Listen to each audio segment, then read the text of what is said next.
Hi, I'm Haley. All those Instagram perfect photos of me and Rick told a story of domestic bliss that lasted 8 years. High school sweethearts who built a beautiful colonial house in the suburbs, two successful careers, and weekend barbecues with friends. That's what everyone saw anyway. Babe, we need to talk about our finances. That's how it started 3 months ago. Rick sitting me down at our kitchen island, spreadsheets open on his laptop. What's wrong? I thought the business was doing great. It was, but we've hit some rough patches. The market's unpredictable right now. He ran his hand through his hair the way he always did when stressed.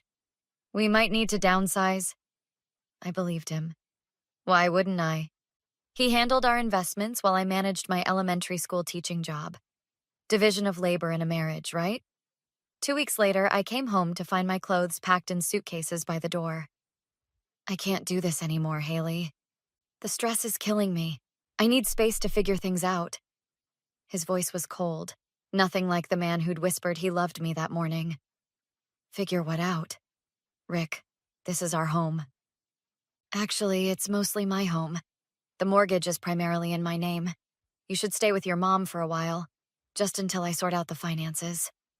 I was so blindsided I actually left, grabbed my suitcases like a robot and drove to Mom's place in a daze. The next morning, my card was declined at Starbucks. Weird. I checked our joint accounts on my phone. Access denied. Called the bank. My name had been removed 2 days earlier. This has to be a mistake, I told the bank representative. I'm sorry, ma'am. Your husband removed you as an authorized user. There's nothing we can do. I called Rick. No answer. Texted. Nothing. That's when I called Megan. He did what? Megan's voice exploded through my phone as I sat in her living room the next day, explaining everything. Kicked me out, blocked my access to our accounts. That's not just a divorce, Haley. That's financial abuse. He's trying to leave you with nothing. But why would he do this? We were happy. Were you? Or was he just good at making it look that way? She pulled out her laptop. My cousin went through something similar. You need to talk to her lawyer, Thomas. I'm calling him now. Thomas met us at Megan's place that afternoon. Crisp suit, direct questions, and eyes that didn't miss anything. Mrs. Caldwell, when did you last see financial statements for your joint accounts? I honestly don't remember. Rick handled everything. And the house deed? Both names? I think so. We bought it together. Thomas made notes. I'll need to check property records.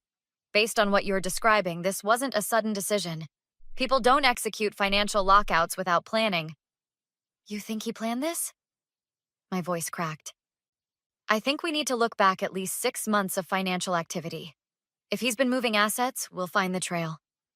I stared at my wedding ring still on my finger. He offered a settlement yesterday. $30,000. Said I should be grateful. Don't sign anything, Thomas said firmly. Not one thing. I looked up, something hardening in my chest. I won't. If he wants to play dirty, he has no idea who he's dealing with. The next morning I met Thomas at his downtown office, determined to understand what Rick had been hiding. Let's start with what you know about his business dealings. He has a marketing firm with his partner, Sarah. They landed some big contracts last year. Thomas typed notes on his laptop. We need bank records, property documents, business filings, anything with both your names. For the next week, I became a detective in my own marriage. I dug through old tax returns I'd signed but never really read. Found statements buried in email folders Rick thought I never checked. Look at this. I pointed at my laptop screen during my follow-up with Thomas. 3 transfers to an LLC I've never heard of, starting 8 months ago.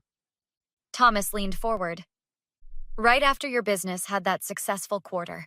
Classic hiding of assets. He's been planning this almost a year. How could I have been so stupid? You trusted your husband. That's not stupidity. As I left Thomas's office, my phone buzzed with a text from an unknown number. Need to talk about Rick. Coffee shop on 4th, 2 p.m. Sarah, I almost didn't go. Sarah had always been Rick's friend first, but curiosity won. The coffee shop was crowded when Sarah slid into the seat across from me, looking nervous. Thanks for coming. I shouldn't be here. Then why are you? She pushed a folder across the table. Because what Rick's doing isn't just wrong. It's illegal. And I'm not going down with him. Inside were copies of business documents showing my signature on papers I'd never seen. These are forged. I never signed these. I know. Rick had someone copy your signature to transfer company shares. I confronted him. He said you had agreed verbally. That's a lie. I figured. Look, I'm not your friend, but I don't want any part of fraud. These are copies of everything. The originals are in the company safe. I took the folder, hands shaking. Why help me?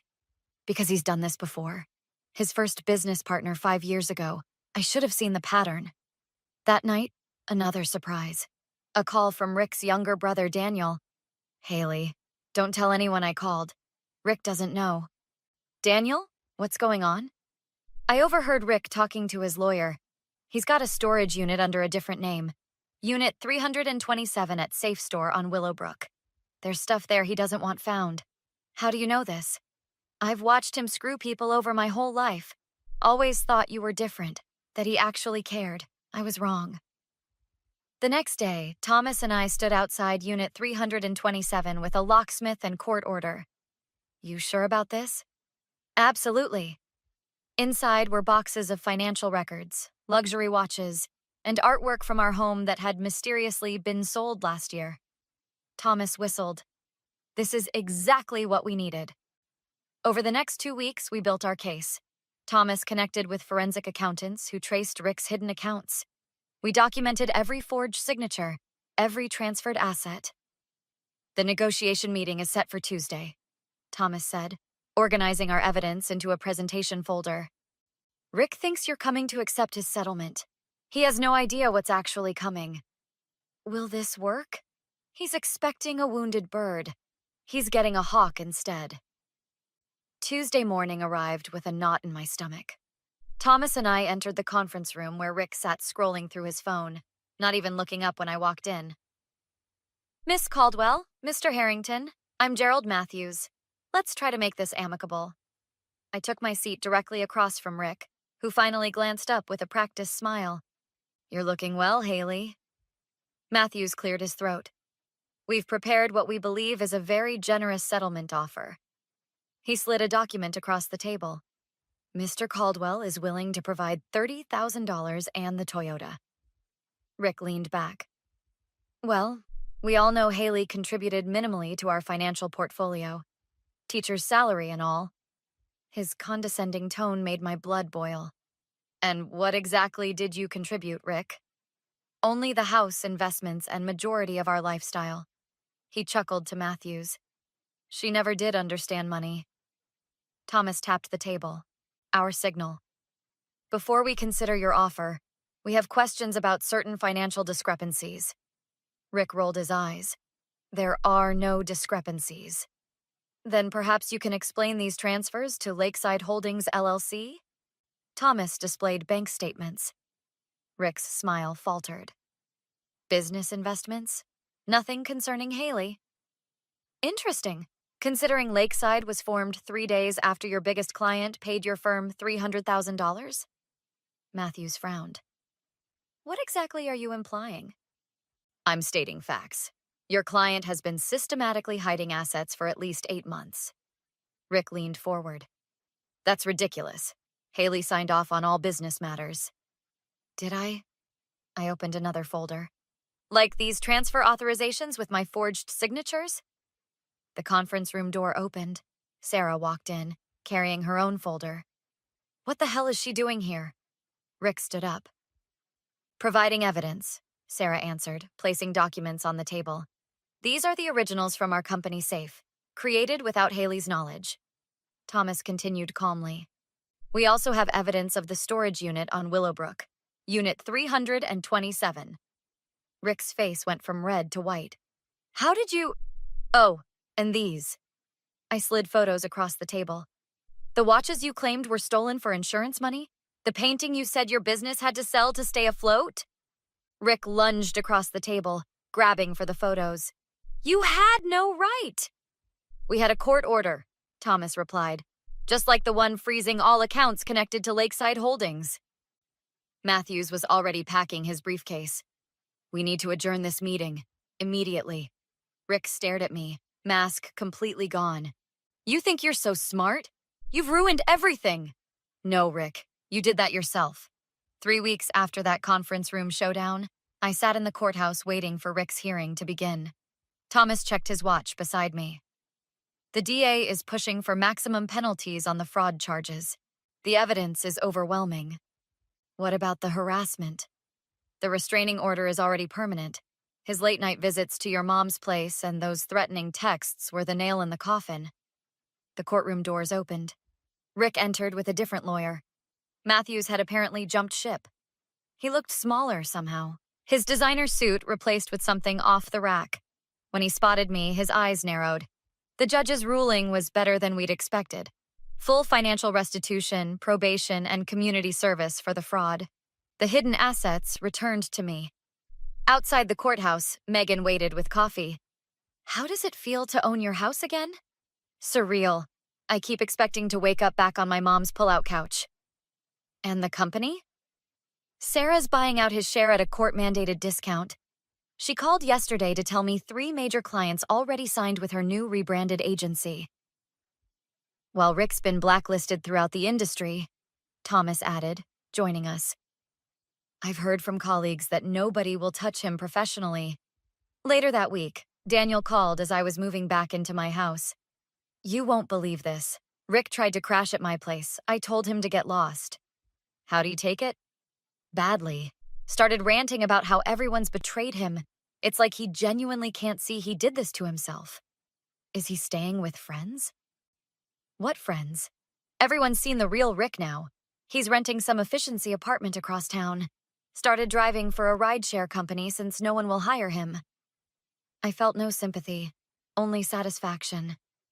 The next month brought more changes. I used part of the settlement to go back to school for my master's in educational leadership. Started having friends over again. Planted a garden. One evening, Megan and I sat on my patio, celebrating my new promotion to curriculum coordinator. You know who I saw today? Rick, driving his beat-up car. Tried to pretend he didn't see me. Any regrets? She asked. About exposing him? Not one. He sent me a message last week, I admitted. Said he was sorry, that he's changed. And I blocked his number. His apology means nothing to me.